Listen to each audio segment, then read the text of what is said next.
I'm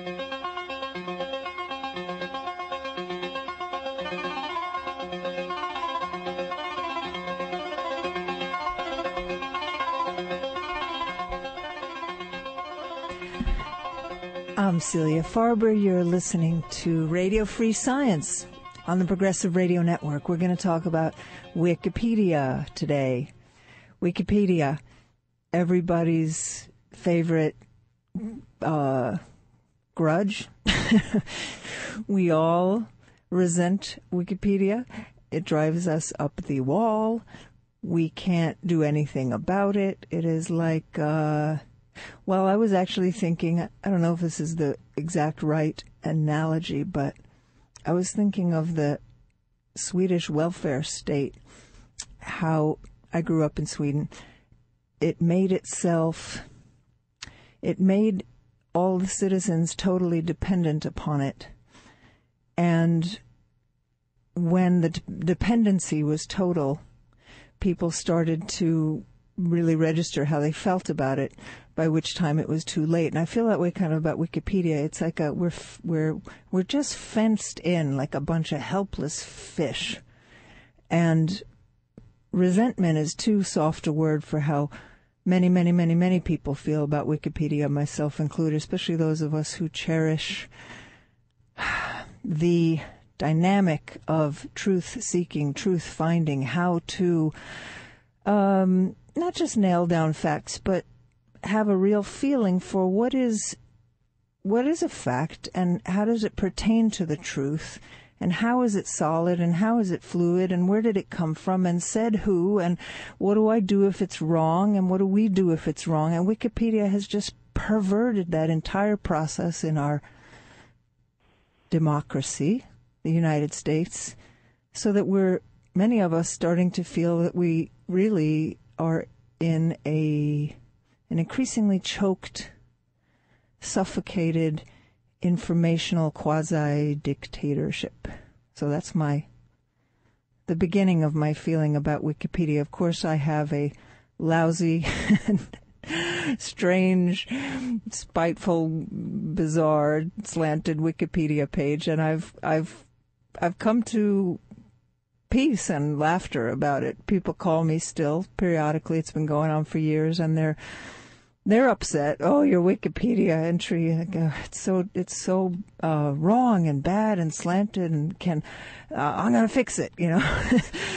And at this point, I just say, let's just chill, you know. Let's have what's the frothy drink I'm thinking of? Pina colada. Let's do anything except waste one precious minute of our life trying to fix a distortion on Wikipedia. It's there for a reason. It's supposed to be distorted. And there's a system in place that is a small elite, a sort of secret police force known as these anonymous Wikipedia editors. Only they know what the occult magic is behind getting a fact corrected. So I'm not just ranting out of the blue about Wikipedia. There is actually something that has happened, which is a study came out. And there's always studies coming out about everything, but this, it's taking a little bit of time. I'm realizing the sublime humor in this. So the study is what didn't get a lot of media coverage, but our a good friend and colleague in Sweden, Torbjörn Sassesson, who edits a terrific website called News Voice. That's newsvoice.se. Put me onto this yesterday. He said, because we talk about Wikipedia, he and I, a lot, and he has started a Swedish version of Wikipedia that is an alternative to Wikipedia. I hope to have him on in the future to tell us about that.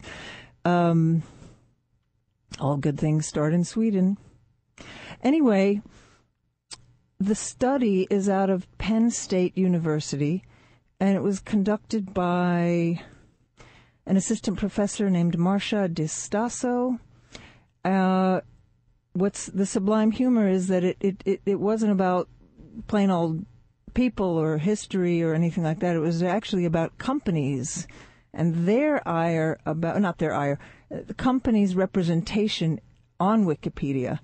And when they completed the survey, which was pretty massive, 1,284 public relations professionals weighed in, they found that, let me see, I'm just looking for the exact stats here. What do we have? Well, a lot was, of course, wrong, and we know that. 40% they're estimating. But more to the point, or I think more interestingly, the study looked at the kind of the helplessness here.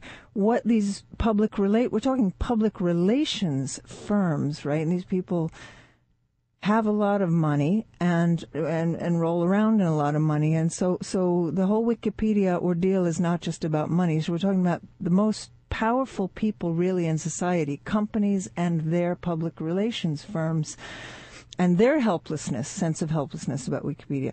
What was interesting is the data about what it took to try to correct factual errors on Wikipedia. In, let's see, 35% of the respondents said that only 35% were able to engage with Wikipedia. Either, it says here, by using its talk pages to converse with editors or through direct editing of a client's entry. So only 35%. Okay, so far I'm down the middle on the fence. Okay, so should public relations firms really be allowed to change facts about companies? I don't know. But in many instances, this is the favorite line, of those who were familiar with the process of editing Wikipedia entries, 23% said making changes was, quote, near impossible, and 29% said their interactions with Wikipedia editors were, quote, never productive. And here's another little gem. Respondents indicated... only 35% of respondents were able to engage with Wikipedia either by using its talk pages to converse with editors or through direct editing of a client's entry. And respondents indicated this figure is low partly because some fear media backlash over making edits to clients' entries. Respondents also expressed a certain level of uncertainty regarding how to properly edit Wikipedia entries. I know people who know a lot about why it's so impossible to correct an error on Wikipedia. I don't think I know anybody who actually has the power. I once knew somebody who knew somebody who knew somebody who called me up and said, I might be well connected enough that we could try to correct a few of the errors on your page. I mean, this is the madness we live in. I want to bring in my good friend and co-host Dave Rasnick. Are you there, Dave? I am, Celia. It's good to be back with you. Yeah.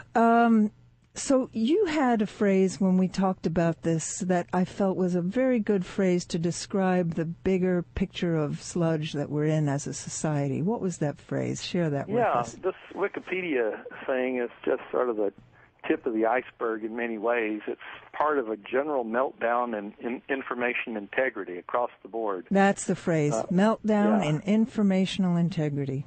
Yeah, whether it's in scientific journals, whether it comes from the government, Wikipedia,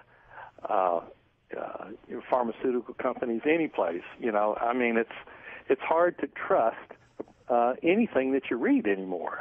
Not everything is a lie, but a large fraction of everything is a lie. This Wikipedia thing, they said 60% of the articles about companies were wrong, factually wrong. I mean, that's a huge fraction. That's more than half, obviously. So, thank you. Yes, that was the lead. I buried the lead. I was so overheated in my brain, I forgot to tell our listeners. Sorry. Let's have it again. 60% of Wikipedia articles about companies contain factual errors according to this recent research out of Penn State University, which warned people, I'm quoting, warned people not to rely on the website for accurate and balanced information. And no insult to public relations firms, but when public relations firms are warning people not to rely on a website, do you get the quadruple irony of that? They're the ones who are supposed to be. Oh, my goodness. We're going to have a cherished guest joining us soon, Mr. Dean Esmay he's the editor of a website I appreciate very much, and I'm occasionally a guest blogger at, and he's a terrific human being and advocate of citizen journalism, accuracy, fairness, and he's actually one of the most balanced-minded, fair people I know. His name is Dean Esmay. He's going to be with us soon, and he's going to clear up some of our frustration and fog about Wikipedia. But, Dave, let's get back to what you were saying. You're a scientist, so how does Wikipedia... here's actually the first question I want to ask you. This business of anonymity, how does that strike a scientist? What does that mean? It strikes a scientist the same way it should strike any citizen in a free country and a democracy. Anonymity is a thing not to put a lot of stock in. Openness, accountability, especially when it has to do with information, whether it's in scientific journals, whether it's in the media. And now you have this major global thing called Wikipedia that people go to. It's one of the first things you type in a search term. Wikipedia is generally on the first page that you ever get there. So it has a tremendous amount of influence that people go to, and it looks fairly authoritative, got lots of citations and everything. And if you didn't know better, you would think, my goodness, this is probably just as reliable as Britannica Encyclopedia, just bigger, more comprehensive and everything, until you find out that it's basically generated and controlled and maintained by you don't know who. You don't know who's responsible. Well, we don't know who. I hope Dean has some idea of who, because I'm very curious. Who are these people? And by the way, I put in the Google search earlier today, reliability of Wikipedia, and what comes up but Wikipedia. Yeah. On the reliability of Wikipedia. Let's see what they say. I've got it right here. So, guess what? The reliability of Wikipedia, primarily the English language edition, compared to other encyclopedias, is let's see. They have, Wikipedia scientific articles, get this, Dave, came close to the level of accuracy as Encyclopedia Britannica, according to Wikipedia. I'll be. Well, look who's the source. The source is Wikipedia. Yeah, it's so I already don't trust. It's so strange. It just grew like a weird fungus. It's a creature of the internet. Yeah, and it's so comprehensive. Rarely do you punch anything into Wikipedia and there's just no information. So who has done all this work, and based on what impulses is what I want to know. Well, I've got the page open right here that says Wikipedia Contributors, and I'll read just a sentence or two. It says, anyone with web access can edit Wikipedia, and this openness encourages inclusion of a tremendous amount of content. I don't dispute that. It says about 91,000 editors, from expert scholars to casual readers, regularly edit Wikipedia. And these experienced editors often help to create a consistent style throughout the encyclopedia, following our manual of style. So I don't know that we have a name of one of those 91,000. Yeah, wow, 91,000. But who are they? And on what grounds? On what grounds have they? On what grounds have they become Wikipedia editors? And why can't we know what their names are? Or do we know what their names are? They're totally anonymous, right? These totally anonymous. I mean, I've tried the web page that they have on me. It's got mistakes in it and hateful, mean things in there. And one time a couple of times I corrected it, and it didn't stay up long. It was reverted back, and then I tried contacting people there, and I didn't get anywhere. So I don't know who was doing it, who had the authority, whatever. But certainly I didn't. The person that was talking about, I should know more about me than anybody else, and I had the least least ability to make any editing or contributions. So I'm certainly not one of those 91,000. Well, yeah, I mean, I discovered some time ago that there are essentially, it seems to me, if you're an individual, not a corporation, if you're an individual, there are kind of there's only one thing worse than having a sabotage page, which is what I have and what you have, and anybody unorthodox has one of those, and people have learned to recognize the reek of those pages. But one thing even worse than that, I think, is having a terrific Wikipedia page that reads like it was written by your mother, and it's every school play you were ever in, and it's right. And there's some people who have somehow taken that route, seized the thing and gotten in there and obtained total control of their page, or else they've hired people. I don't know. It's all a mystery. Some of this is about to be cleared up by Dean, who's about to join us a couple minutes here. And I mean, anonymity. This is what bothers me so much. Anonymity in all through history. We've always known evil likes anonymity.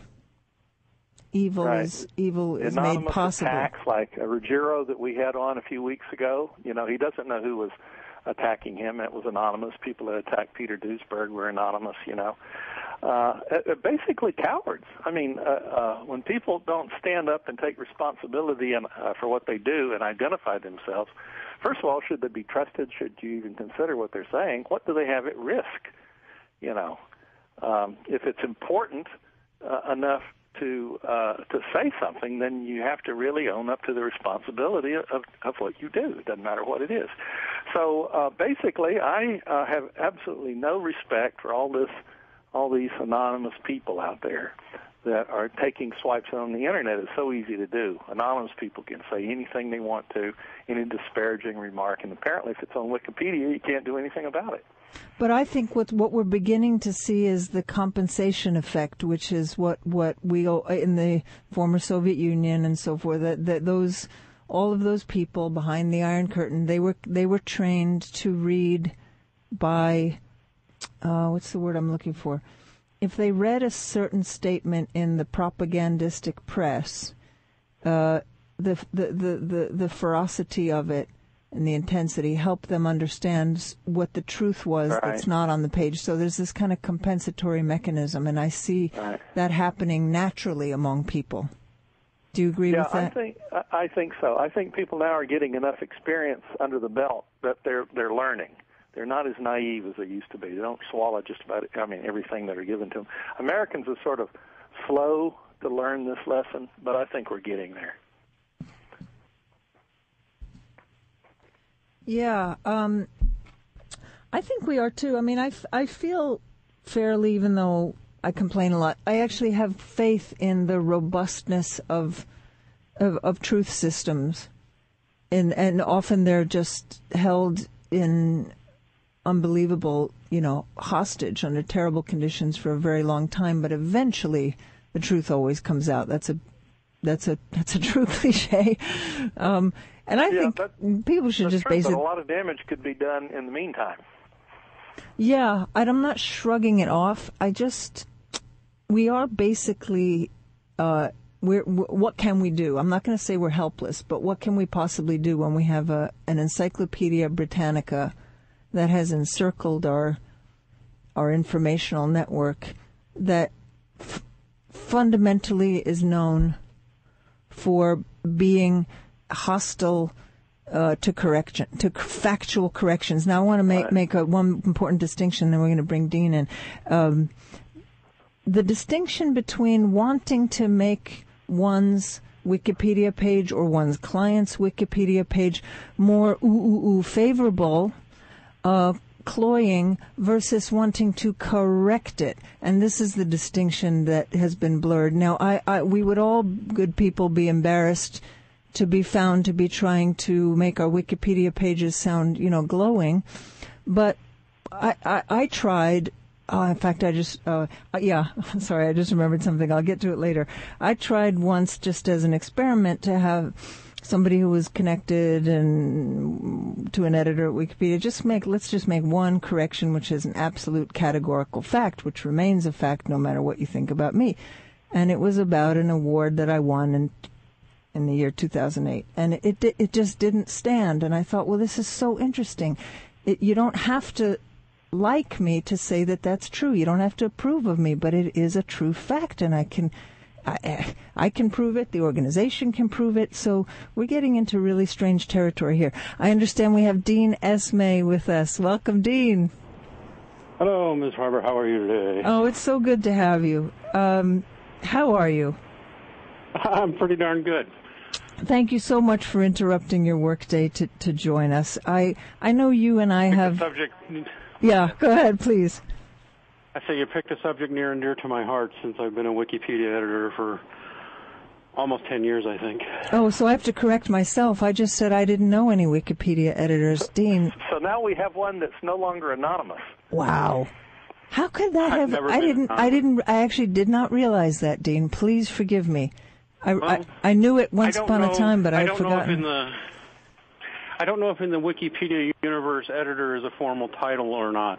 I know I've had an account tied to my name and the ability to create and maintain web pages for many, many, many years. Okay, well, then, wow, we have so many questions for you. First of all, are you familiar with the study that just came out, which isn't like a blockbuster study, but where companies, 60% of the public relations firms representing companies, or they say 60% of what's up there about their companies are wrong.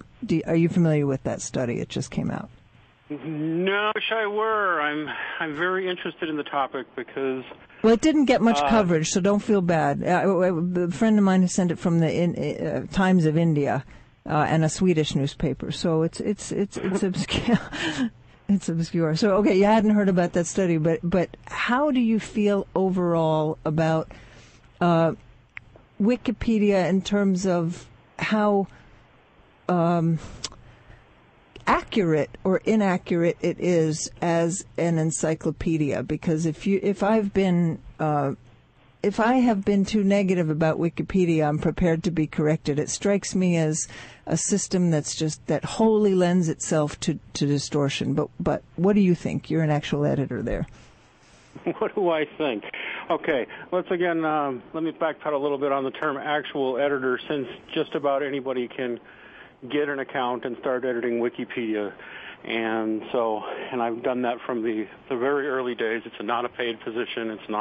I've never spoken to anybody who manages Wikipedia. Most of Wikipedia is run by volunteers. I just happen to be one of them. And I'm by no means famous. That said, I have many edits. In any case, my feeling is that Wikipedia started out with some very noble, idealistic aspirations, which it was successful at until it got too big, and then it had a vulnerability that was there from the very beginning, which is now, I think, abused and exploited, which allows a topic, a page, or an entire topic to be hijacked by special interests with resources. And as such, when it comes at, its reliability is often questionable.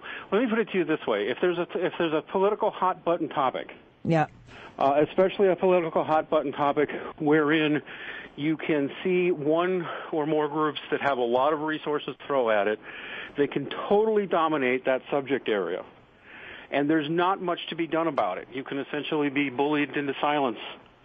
And the Wikipedia management has never done anything to fix or address that directly. But is it people with money, Dean? Is it people with money, or is it people with time, or people with just stamina? I mean, who dominates Wikipedia? The word I would use is resources.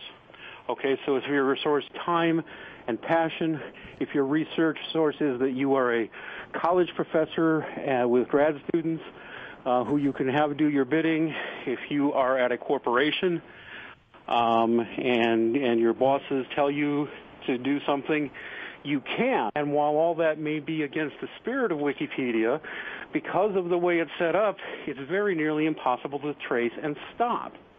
So it's what we might call a Darwinian world, then. It actually can be. Yes, and very Darwinian. In fact, sometimes, on some subjects, you'll find a marvelous list of very accurate resources because nobody's got an axe to grind on the topic. Right. Try, on the other hand, writing anything about global warming, for example, from a skeptical or dissident position, and watch what happens. It's not pretty. People get banned. People just immediately undo your edits. Okay, is it safe to say that Wikipedia is governed by impulses of a liberal left agenda? Do you think? No. It's not. Okay, it's not left, right, or anything. Okay. No, I really don't think so. It's governed. See, it's too big. I mean, you really don't think so? That Jimmy Wales and those guys are dyed-in-the-wool liberals politically? But they might be. I don't think it would matter. Really? I mean, they could be outright communists, and it wouldn't much matter. Why do you say that? It wouldn't matter? Because Wikipedia is too big, and 99% of the content is churned out for free by people who just want to. Are you sure? Are you sure that that's what it is? I'm just asking. I'm just saying, are we sure about that? Because it's reading more and more to me like it's not. How do people have time to sit there and put all that up on? I know that's what we say about Wikipedia, but I'm just not 100%. I can't accept that. It makes no sense. I'm pretty sure that it's true. I can't prove it. I mean, here's one of the issues. Is that while you may register with a username and password to put on your edits, which I have always done, you can do it anonymously at any time. So there is no way to track who's who and who's putting things in there, and so there's no accountability. I doubt the call for a left liberal spin by Jimmy Wales, etc., because regardless of their political position, there's too much content to manage that way. There's just way too much content to manage that way. I mean, this thing has got to be several times the size of the Encyclopedia Britannica in terms of how much content it has. You are talking about millions of articles and billions of words, and it's so chaotic. I mean, you can go in there right now. Anybody listening can go in there and alter any page on that thing to say anything they want. It works on this trust scheme where if you do that, somebody else will fix it. And that works very well until somebody with dedicated resources, whether that's time or whatever, who simply wants to hijack a subject, they can do that, and it's almost impossible to catch them or stop them. So this is a kind of right-wing bias. Yeah. Somebody with a right-wing bias on a particular topic they cared about deeply, but nobody on the left cared about, they could just do it. And if somebody with a left-wing bias just had a strong agenda and an grind on somebody, and hardly anybody else of significance who cared on the other side, they could just go and dominate it. And not enough tools are in place to put a stop on that. Dave, I want to ask you a question. Dean, we'll come back to this in a second. Dave, scientifically, when you look things up on Wikipedia, how do they come up in terms of accuracy?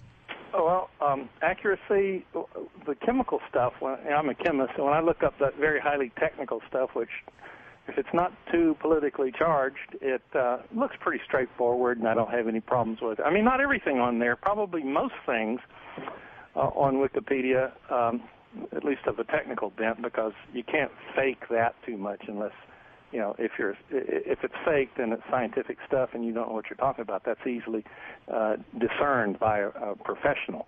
And so a lot of the professional stuff is right. But when you look at drugs, for example, I was in the pharmaceutical industry for a long time, and I still look up a lot of drugs.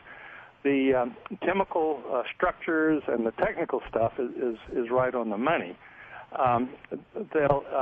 Typically what I found is that there's a certain bias in some of the information in the sense of what's not stated. Generally, what is stated on pharmaceutical drugs, for example, is a subset of the information that ought to be there. for example, like toxicity or other literature that's sort of countering, some of the claims that are there. But not all the times. I've seen also in Wikipedia, I've seen references to articles and other experts who challenge some of the main tenets or some of the controversial things. So it's a mixed bag. It depends on how politically or emotionally charged something is. The less politically and the less emotionally and probably the less financially involved, probably the truer, the more reliable the information. But I don't know how broad that would be to claim that. But didn't you tell me once that when you looked up certain drugs, that even the package inserts of the drugs went against what it said on Wikipedia? In other words, that Wikipedia was much more propagandistic and like an advertising forum for drugs. Right. That's what I'm talking about. In other words, it basically has to do with what's left out. Mm-hmm. If you go to the Wikipedia and then you look up a drug, let's say any toxic or chemotherapy of some sort or whatever, and they have some of the normal side effects or something like this, and some of the more serious ones, even black box warning labels and things like that don't appear. You have to go to the some other site, certainly not Wikipedia. Generally, the pharmaceutical company, they make available the package inserts that come with the drugs, and that's where I go when I want to get the real information on the drug. I don't go to Wikipedia. I go to the pharmaceutical company's own website and get the FDA-mandated package insert, and it has far more useful information. They don't lie on the Wikipedia in terms of these. It's a contradiction. It's just not there. Mm-hmm. Serious things like black box warning labels and stuff like that. Right. All right, we got to take a break, short break. We'll be back with Dave Rasnick, Dean Esmay. We're talking about Wikipedia. How reliable is it?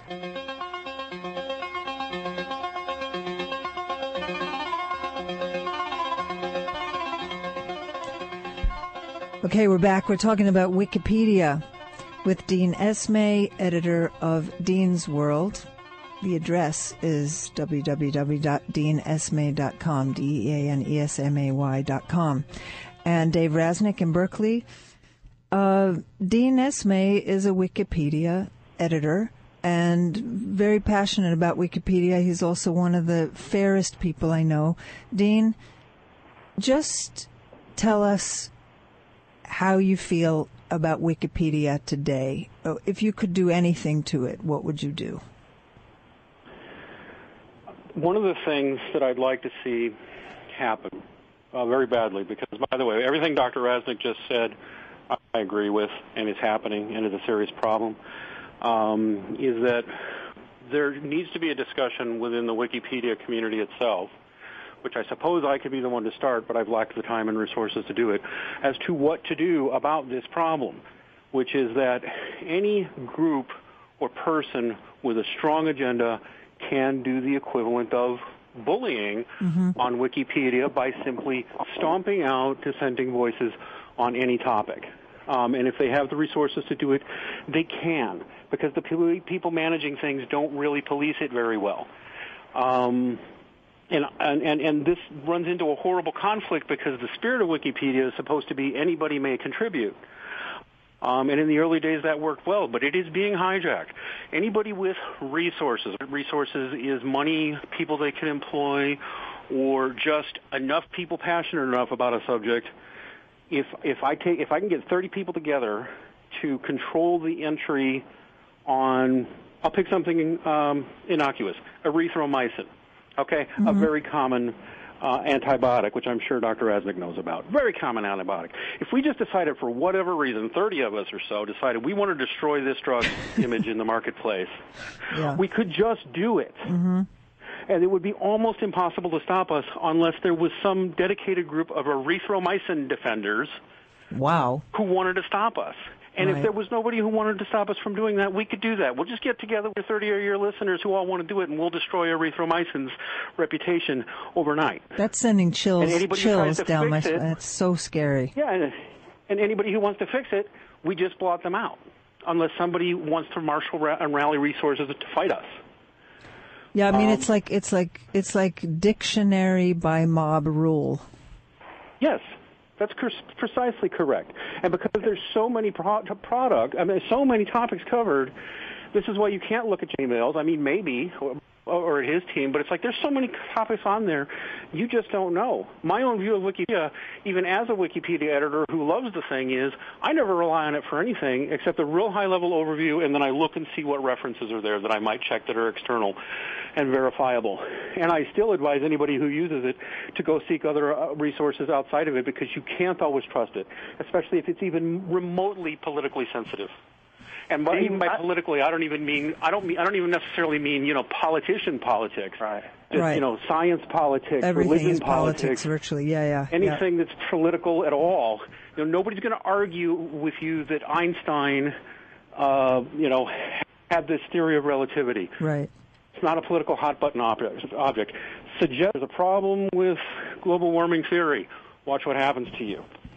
There you go. Right. Dean, I have a question for you. Would it be possible to eliminate the anonymity of the editors? In other words, make people identify themselves? Would that have a beneficial effect?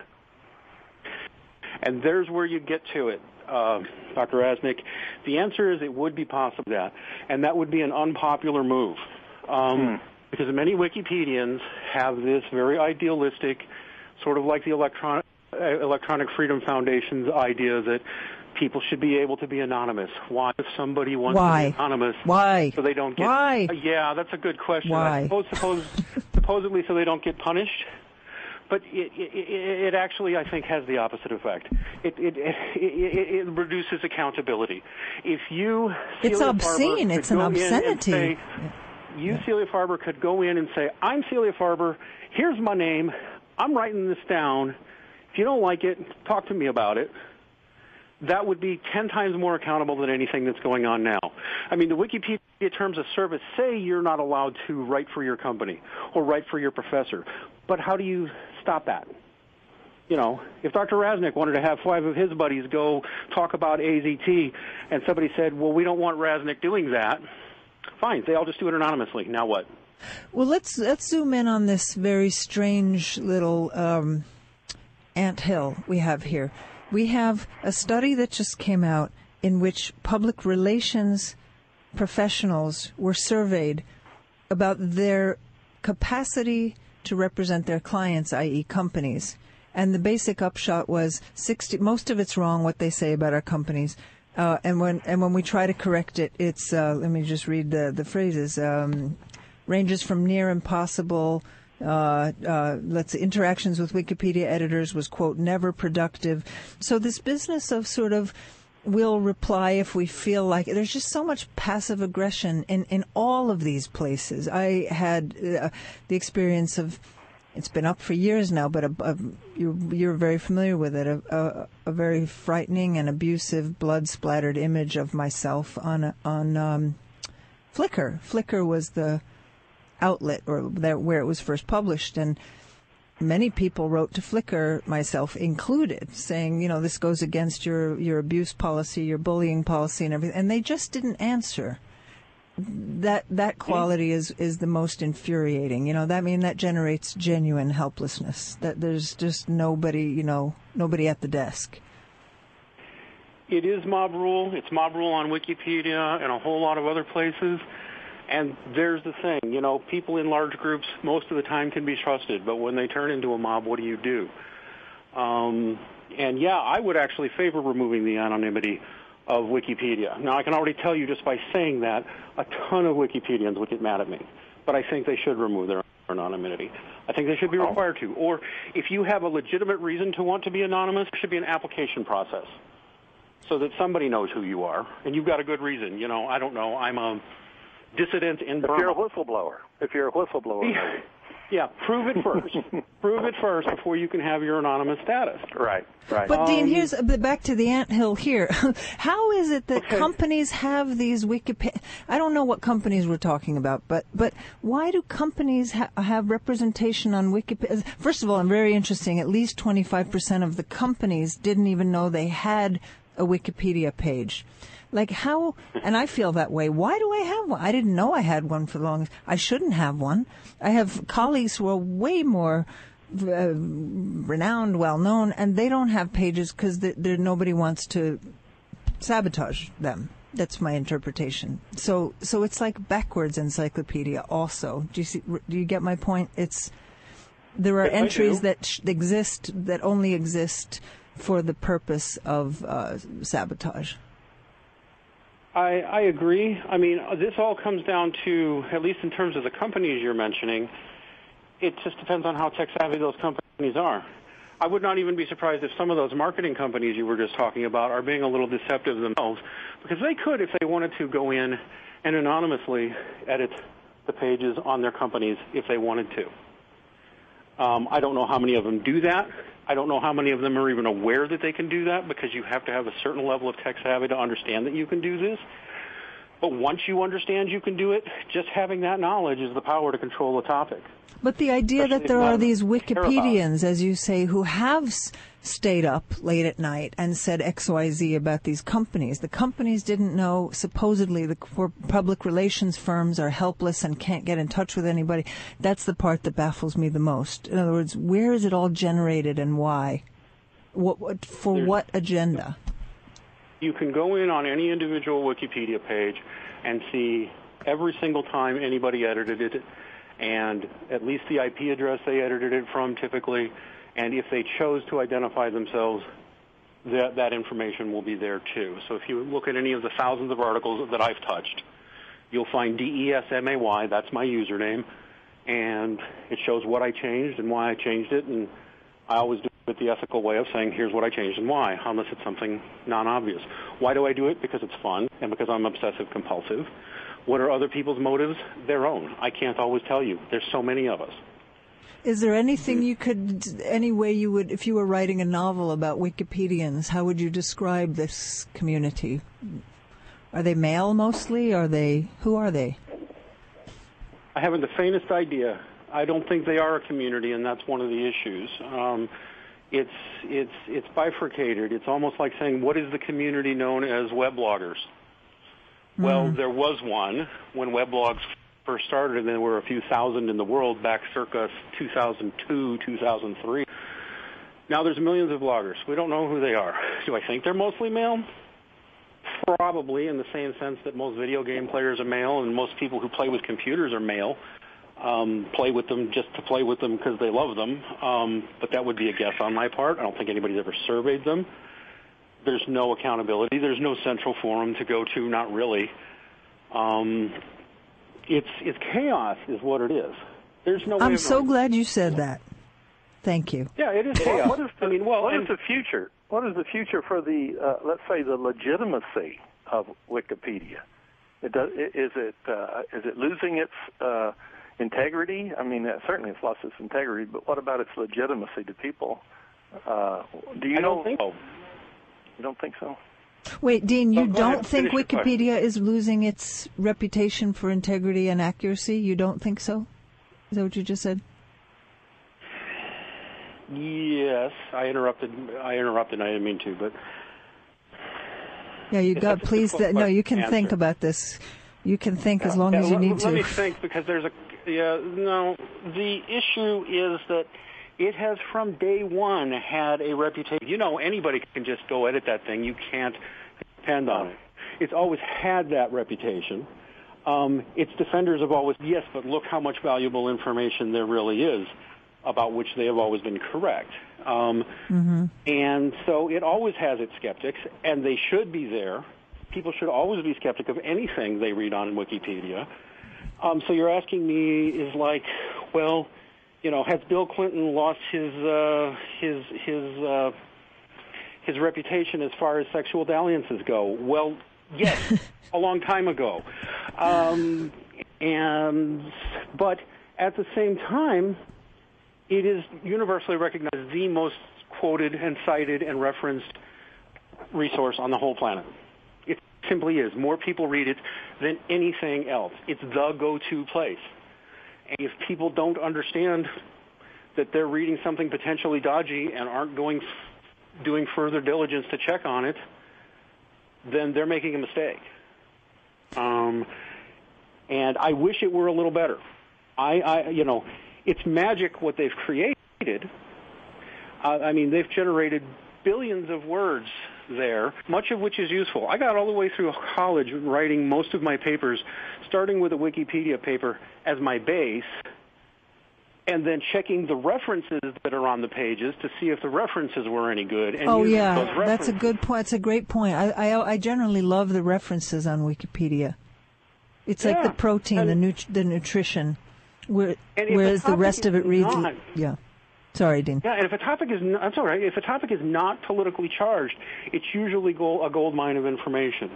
But then again, if you're reading something and you don't know it's politically charged, like I don't know, HIV/AIDS. Well, watch what happens. You can get fooled, and you cannot know. And it's because of this complete lack of accountability that the whole thing has. The anonymity is too much, and the people in charge aren't answering for it enough. What are some of the most change that? What are some of the worst, most contentious Wikipedia about? You mentioned global warming. Some of the worst things you've experienced in terms of distortion. Does it tend to be big, hot-button topics like that? It does. I mean, I usually try to shy away from them because the few times that I've tried to edit something, I once tried to make a casual edit of something on Peter Duesberg, and it was changed within minutes. Mm-hmm. And I said, I should have known better than to even try. I mean, within minutes, somebody was jumping on that thing, and I hadn't even said anything very controversial. Dean, before I forget, that reminded me of a question I wanted to ask you. Do you think people are writing programs to automatically edit certain web pages, Wikipedia pages?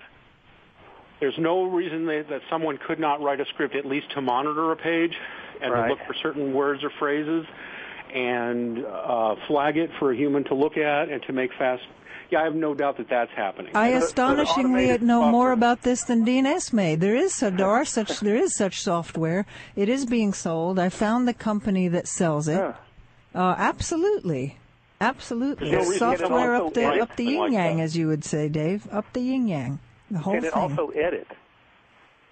Oh, I think it pings. It pings. It sends out an alarm. It's an alarm system. I don't know how you would have a computer program that could write human words the way a human being does, at least not yet. But certainly, you could be looking for certain phrases and find and replace on certain things, and you could have that all very scripted. Well, look like the New York Times. It has these macros. HIV, the virus that causes AIDS. All it would have to do is plug in a macro. If it sees something it doesn't like that's distasteful, it could just cut and paste. Absolutely. And there'd be no way of detecting that that's even a robot doing that. Some ways, but it would be very hard. Wikipedia management would have to be dedicated to catching it.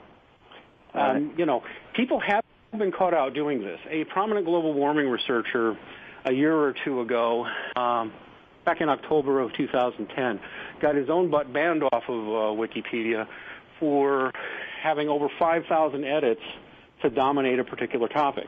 Now, he got caught, and he got banned from Wikipedia for doing that. What was his position on global warming? Oh, his name is William Connolly. He's a professor of climate research. He's very in favor of the idea that human beings are causing catastrophic global warming and big on crushing anybody who's skeptical of that. And he was clearly on his own just because he apparently had time, or my guess would be had grad students, just go in there and moderate this, and so that any time any global warming skepticism shows up, crush it on the spot. He got nailed for that and banned for about 6 months. So we know it happens. But they crush. It's not a common thing. They crush so much all the time. I mean, the HIV/AIDS debate, forget about it. So for some reason within the global warming story, it was frowned upon to crush dissent. But in other realms, it's not frowned upon to crush dissent. Ruthlessly crush. It's always frowned upon to crush dissent, but you have to create the perception first that dissent is being crushed. You have to convince enough people that the dissent is crushed. 5,000 edits crushing somebody could not be denied. But somebody had to do the work to catch Professor Connolly doing that. Somebody had to care enough to catch him doing it. And they eventually did. 5,000 and change edits later. And still, it's a slap on the wrist and almost unstoppable because, fine, Professor Connolly can go to a couple of PhD, maybe a new graduate student he's got and say, here's your job for the next few months. Let me know what you see. Get one of these macros that you're talking about. Watch that topic, because that topic is still sealed up. I mean, there's a whole called global warming denialism. And just dedicated to the topic of how scientific consensus has proven that there is no debate on this. And that's just crazy, right?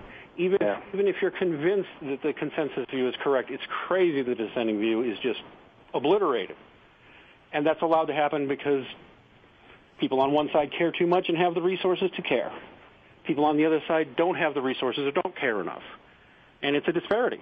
And it's a power disparity. And I don't know what you do about it, except one thing would be to get rid of anonymity. I don't know what else you do about it. Except warn people. You can't trust Wikipedia. I love Wikipedia. It's my starting place for looking up any subject. I love it. I know I can't trust it. And I know I have to double-check it. Sounds like you're talking about a woman or something, I love Yes, I'm trapped in an abusive relationship with my girlfriend with Wikipedia. She beats me, don't trust her, but I love her. Together. I just love her. Yeah, she beats me. She steals my money, but gosh, we have so much fun together. I had a business idea. I think I called you when I was most excited about it, which was a company that would help people. But there's so much for that idea, as we see from the study that just came out, that would help people correct their Wikipedia page and have that kind of oomph and stamina that the average person just doesn't have, never mind time. But now I realize that would have been a disastrous business idea because it's just hopeless, according to this study. Oh, that even dedicated. I can't quite agree with you there. I think you might have to read the study, but I think there's actually a business in the making here. Well, too bad we just mentioned it on the air, because now it can be stolen from us. Well, anybody could do this, but I mean, a lot of these companies are just they're run by people our age and older. Mm-hmm. I'm sorry that I just revealed that we're all on over 40, That's approaching fine. 50 and beyond. We're all older. These companies are run by people who are barely understanding of all of this. Wikipedia is just another form of social media, like Facebook, like tweeting, like blogs. It's just another form of social media. If you know what you're doing, if you're stupid, here's what you do. You don't like something on your Wikipedia page, you write to the people in charge of Wikipedia on protest. That will get you nowhere. You don't like something, go change it. Just find a way of doing it.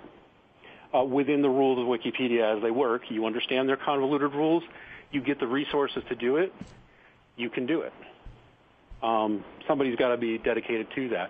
I'm almost wondering, where can we get a list of all these companies who say they're not getting anywhere? There's a list of potential clients right there for such a business. Well, I just feel that this is not scientific, what I'm about to say. I've always just felt that it, forgive me, radiates creepiness. There's just something about it, It just doesn't feel sound. And there's something about it, even as we're just talking about it. Now, you're sound, and I'm delighted that you're in there and that you're fighting. And I'm sure there are many more good souls like you. This is quite a bombshell to just mention blithely in the last few minutes of the show, but there is a controversy. I just want to know yes or no, Dean. Do you know about this story about the pedophilia controversy at Wikipedia that supposedly one of the co-founders is an open pedophile who allowed live links to real child pornography all over Wikipedia until one of the other co-founders contacted the FBI, and it turned out, for some reason, this was not a big story. Just have you heard about that one, Dean? No, I haven't, but I can't say it surprises me exactly. I'm going to dissent from your creepiness thing, but maybe that can be another topic. The thing is, it's an openness thing. And well, I love you. You're not creepy. You'll have to ask my wife about that one. Not my ex. But creepiness can get in because it's open. Okay? I don't think it's open. I want to have a whole hour about this very soon. I don't think it's open. I think it's closed. But okay, well, what's closed is our hour here. We're out of time. I think we're almost out of time. Matt, we out of time? we're out of time. Okay. Thank you, gentlemen, both of you. I really value your input so much. And, Dean, will you come back and talk to us more about Wikipedia? Because we've only just begun. Right now? No. Soon in the Another future. Time. You got it. Okay. Time. You got it. I got to go. This is Radio Free Science. I'm Celia Farber. You're listening to the Progressive Radio Network. We'll be back next Friday.